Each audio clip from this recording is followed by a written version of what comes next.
The most dangerous thing you own is not your money, not your reputation, not your position. It's your information. And you're giving it away for free to people who will one day use it to bury you. Let that settle for a moment. Let it sink into the places where you store uncomfortable truths. Right now, somewhere in your past, there is a conversation you had where you revealed something you shouldn't have, a moment of vulnerability, a confession in the warmth of what felt like friendship, a truth you spoke because you were tired of carrying it alone. That piece of information is still out there. It didn't disappear when the conversation ended. It didn't evaporate when you moved on to talk about something else. It was received, processed, and stored by another human being whose relationship with you will change over time in ways you cannot predict. Maybe they're still your friend. Maybe that relationship has cooled. Maybe you've forgotten you ever told them, but they haven't forgotten. The human mind is remarkably good at retaining information that might one day prove useful, and every secret you've shared is sitting in someone else's memory, waiting for the moment when its time comes. I need you to understand what you have been doing. Every conversation where you opened up, every moment of vulnerability where you shared something real, every time you trusted someone with a piece of yourself you thought was safe. You were not building connection. You were building your own cage. You were handing ammunition to people who may one day stand across from you as enemies. You were writing the manual for your own destruction and distributing copies to everyone around you. Think about this clearly. Every person who knows your fears can use those fears against you.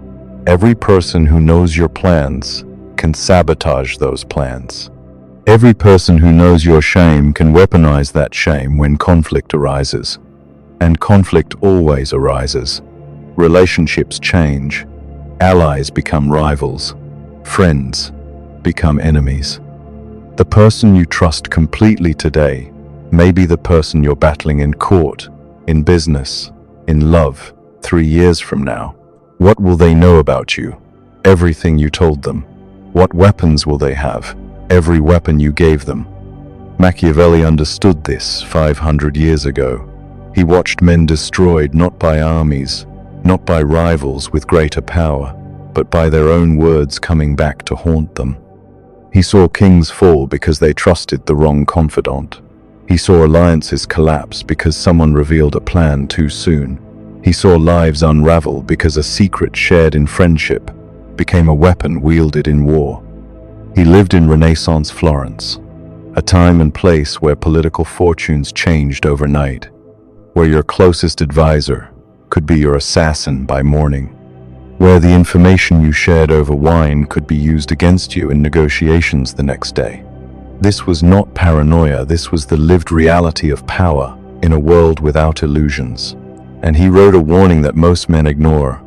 Be careful what you reveal, for men are so simple of mind and so much dominated by their immediate needs that a deceitful man will always find plenty who are willing to be deceived, and plenty who will store your confessions for later use.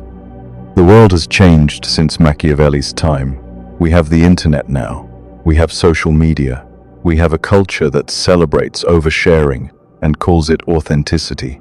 We have been told relentlessly, consistently, from every direction that vulnerability is strength and that openness builds trust. This is a lie. A dangerous, destructive lie, told by people who benefit from your openness. Think about who profits when you share everything. Therapists who need you to reveal your trauma so they can treat it. Partners who want to know your weaknesses so they can navigate around them or use them as leverage when things go wrong. Friends who collect your secrets like currency, building a database of information that gives them power in the social ecosystem.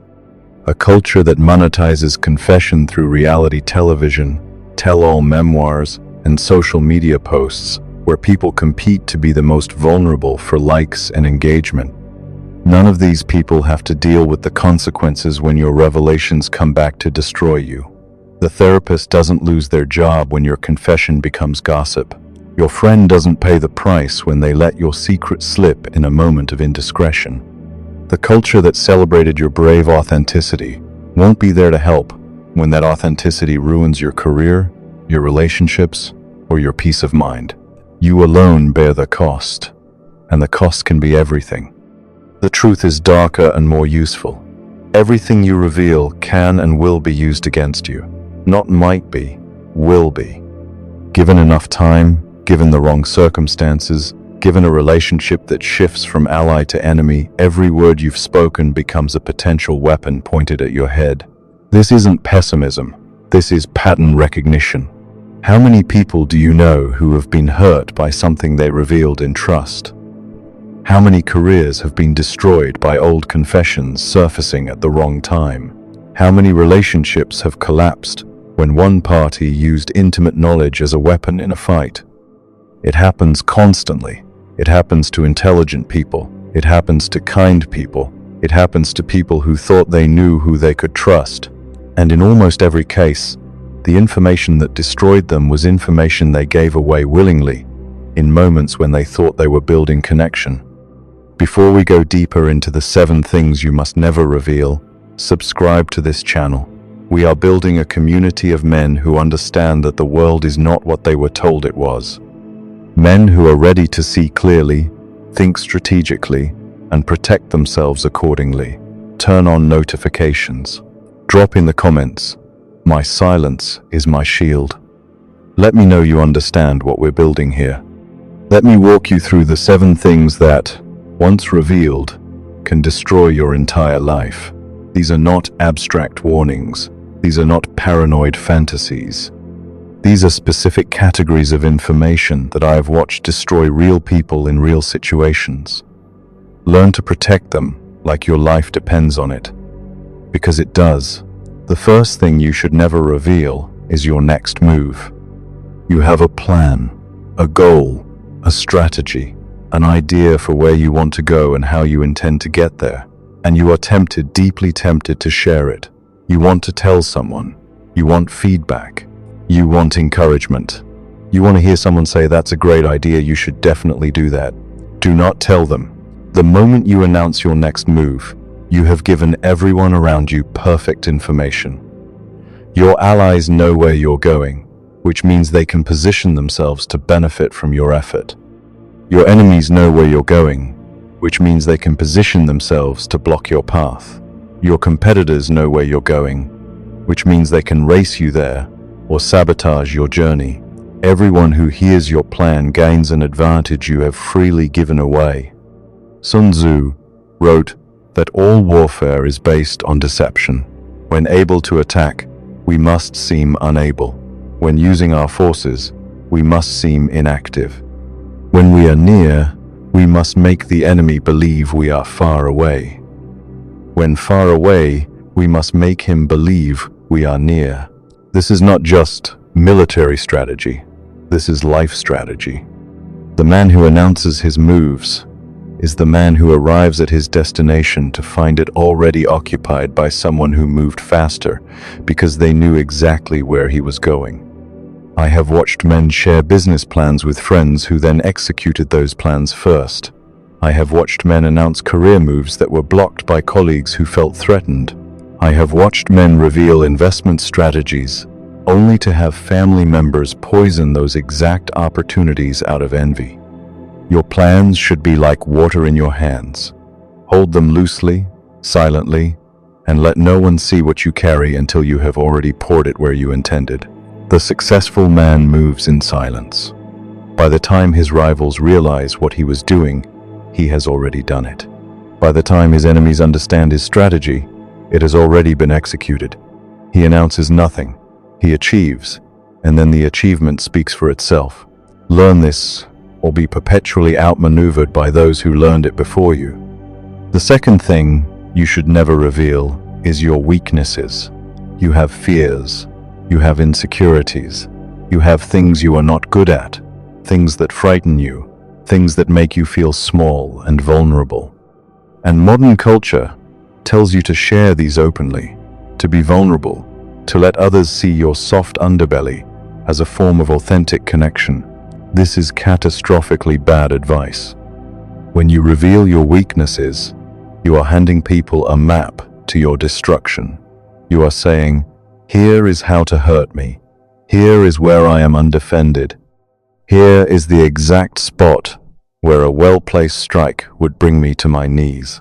You are trusting that the people who receive this information will never, ever use it against you. That trust will be betrayed. Maybe not today, maybe not by everyone, but someone, someday, will stand across from you in conflict, and they will reach for the weapon you gave them.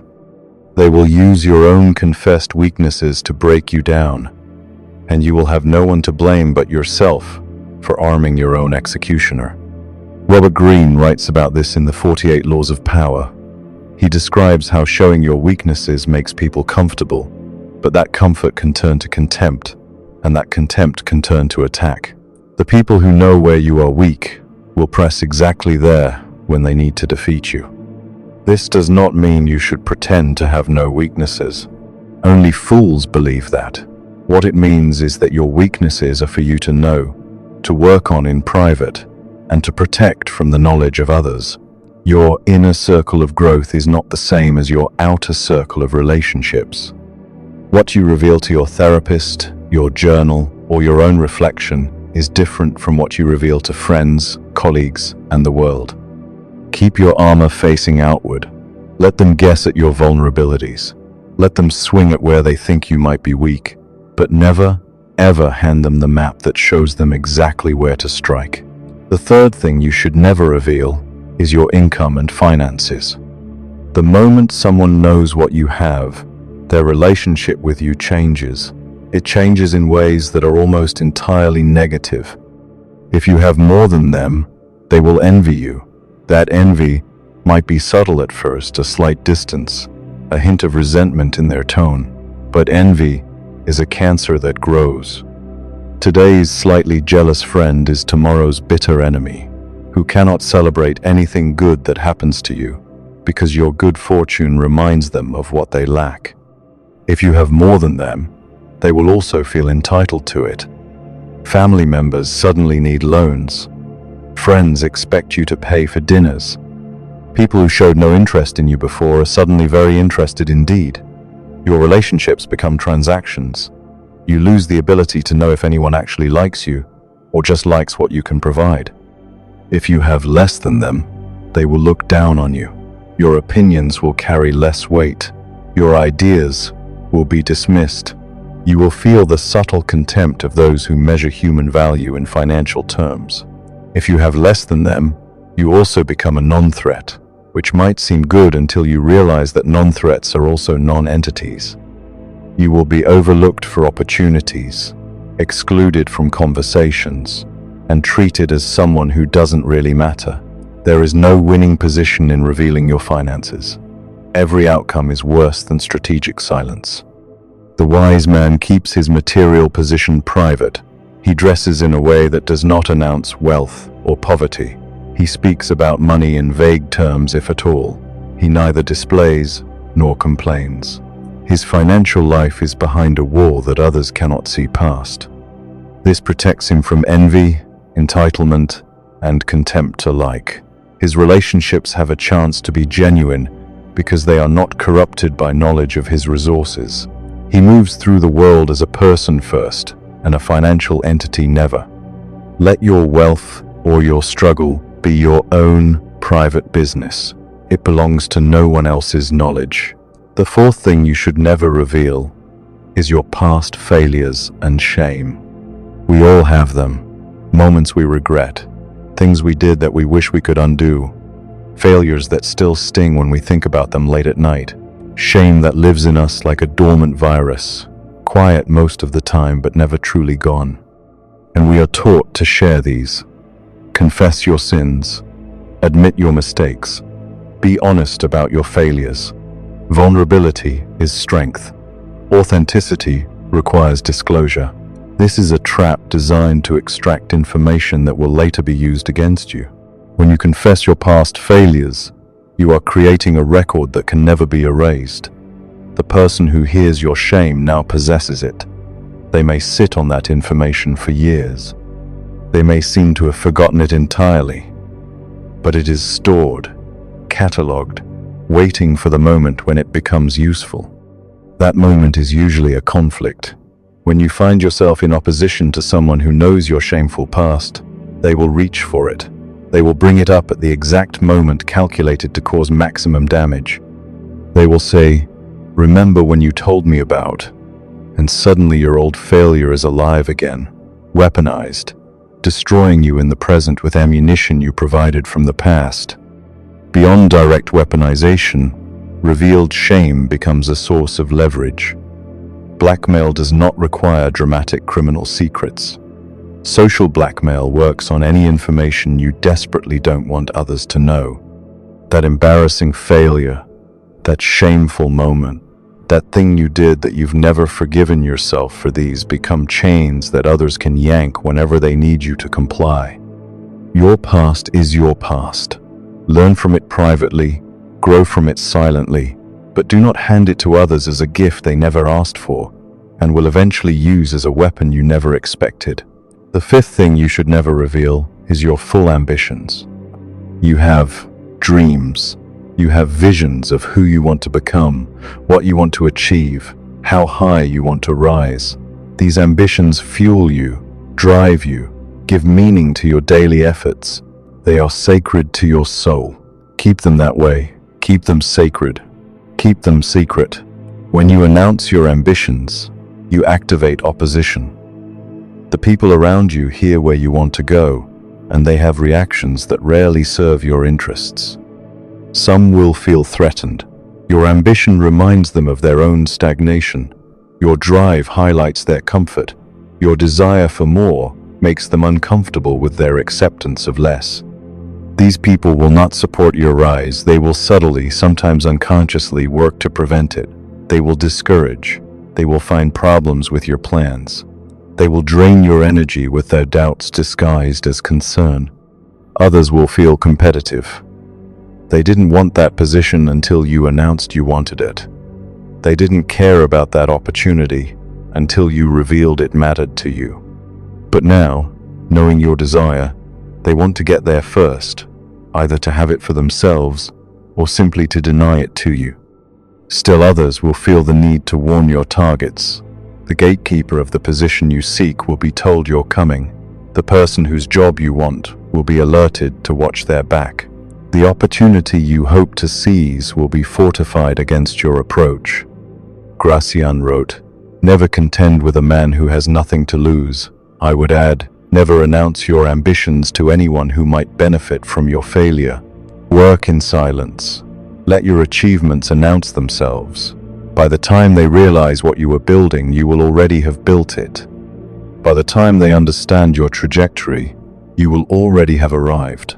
The sixth thing you should never reveal is your love life and relationship problems. This one cuts deep because it touches what matters most to us, our intimate connections, our partnerships, our loves. And it is precisely because these matter so much that they must be protected from the knowledge of others. When you reveal who you love, you reveal who can be used against you. It's that simple and that brutal. The person you love is a potential hostage. Not literally, in most cases, but strategically. Anyone who wants to control you, threaten you, or manipulate you now knows exactly how to do it. Threaten what you love, and you threaten the lover. Think about the implications of this. Your partner becomes a pressure point. Your relationship becomes leverage. The person who should be your source of strength becomes, in the wrong hands, your greatest vulnerability. And you created this vulnerability yourself by announcing to the world who holds your heart. Beyond this strategic reality, revealing relationship problems creates vulnerabilities that others will exploit with surgical precision. When you tell a friend that your partner has been distant, that friend files that information away. They may seem sympathetic, they may offer advice, but what they're also doing, consciously or not, is cataloging your weakness. If they ever need to hurt you, they know where to press. If they're attracted to your partner, they know there's an opening. If they want to feel superior to you, they now have material. When you confess to a colleague that your relationship has problems in the bedroom, you have given them ammunition for mockery, for rumors, for destruction of your reputation. Men bond through shared vulnerability sometimes, but men also destroy each other through weaponized secrets. That private confession about your sex life can become the joke that follows you through your entire career, the whisper that undermines your authority, the weapon that gets pulled out when someone needs to take you down. When you share that you and your partner have been fighting, you have opened a door that predators know how to walk through. Every struggling relationship is an opportunity for someone looking to enter, and by announcing the struggle, you've essentially put up a sign that says, "Vulnerability here." I've seen this pattern destroy relationships more times than I can count. A man tells a friend that his wife has been sexually distant. That friend who always seemed so trustworthy suddenly becomes very attentive to the wife. He knows what she's not getting at home. He positions himself to provide it. The information given in confidence becomes the roadmap for seduction. I have watched men share their relationship frustrations at work, only to find those frustrations weaponized in office politics. He can't even keep his own house in order. Why should we trust him with this project? The intimate becomes professional ammunition. Your love life is sacred ground. What happens between you and your partner stays between you and your partner. Your joys together are private. Your struggles together are private. Your bedroom is absolutely private. I know this conflicts with what you've been taught. Modern culture encourages sharing everything. Friends expect to hear about your relationship. Social media celebrates couples who broadcast every up and down. We're told that keeping things private is somehow unhealthy, that secrecy equals shame. This is nonsense. Privacy is protection. Discretion is strength. The healthiest relationships I have observed are those surrounded by strategic silence, where the couple presents a united front to the world and processes their challenges in private, between themselves, or with a professional bound by confidentiality. If you need to process relationship difficulties, do it with a therapist who is legally and ethically bound to keep your secrets. Do it in a journal that no one else will read. Do it in your own mind through careful reflection. Do it with your partner directly, which is where relationship problems should be solved anyway. But do not do it in casual conversation with people who have no stake in your relationship's success and every potential reason to use what you share against you. Protect your love by surrounding it with silence. The relationship you don't discuss is the relationship no one can attack. The seventh and most dangerous thing you should never reveal is what actually hurts you. This is the master key to your destruction. Everything else I've discussed creates vulnerabilities, creates ammunition, creates leverage. But this revealing what actually, truly, deeply hurts you, this hands someone the nuclear codes. When someone knows exactly what words destroy you, what topics make you crumble, what precise formulation of attack breaks through all your defenses, they hold absolute power over your emotional state. They can make you feel anything they want you to feel at any moment they choose. I know you're sensitive about your weight. I know you still haven't gotten over what happened with your father. I know that failure still haunts you. I know you're terrified of ending up alone. These words, spoken by someone who learned your vulnerabilities through your own revelations, are precision weapons. They bypass your armor because you showed them exactly where the armor is thin. They strike the exact nerve that causes maximum pain because you confessed which nerves cause you pain. Most people cannot hurt you deeply with their words because they are guessing. They throw generic insults, common provocations, standard attacks. These bounce off because they don't really know you. They can't really reach you. But the person you've opened up to, the one who knows your real fears, your actual insecurities, your genuine wounds, that person can devastate you with a sentence. And in moments of conflict, they will. People fight to win. People reach for the most effective weapons available. And you have armed them with the most effective weapon possible: perfect knowledge of your pain points. Guard what hurts you like you guard your life, because in a very real sense, they are the same thing. The person who can hurt you controls you. The person who cannot hurt you has no power over you. This is the essence of psychological sovereignty, becoming unreachable by those who would wound you. And the first step to that sovereignty is refusing to reveal where your wounds are. Now let me tell you how to live with this wisdom. Strategic silence does not mean becoming a cold, disconnected robot. It does not mean having no relationships, no intimacy, no human connection. That would be its own kind of prison. What it means is becoming conscious of what you share, with whom, and why. It means understanding that information is power, and giving away information is giving away power. It means building walls not to isolate yourself, but to protect yourself, walls with gates that you control, that you open deliberately and selectively, not walls with holes that everyone can climb through. You can have deep relationships without revealing your strategic plans.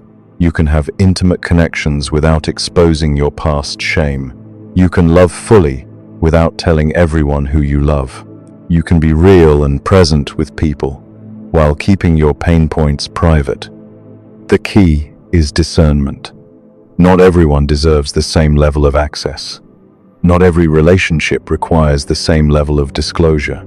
You learn to read people, to test them with smaller pieces of information, to see what they do with trust before you extend more of it. And you accept a difficult truth. Some things are yours alone. Your deepest wounds, your most sacred hopes, your most vulnerable truths, these may never be shared with anyone. This is not a tragedy. This is sovereignty. You are allowed to have an inner world that belongs only to you. Machiavelli lived by these principles. So did every man who achieved lasting power without being destroyed by those around him. They understood that the world is full of people who will use what they learn against you, not because they are evil, but because that is simply what people do when incentives align. Protect yourself not from malice, but from human nature. Assume not that everyone is your enemy, but that anyone might become your enemy, and conduct yourself accordingly. Your assignment from this video is simple, but challenging. First, conduct an audit. Think back through the last year of your life. What have you revealed?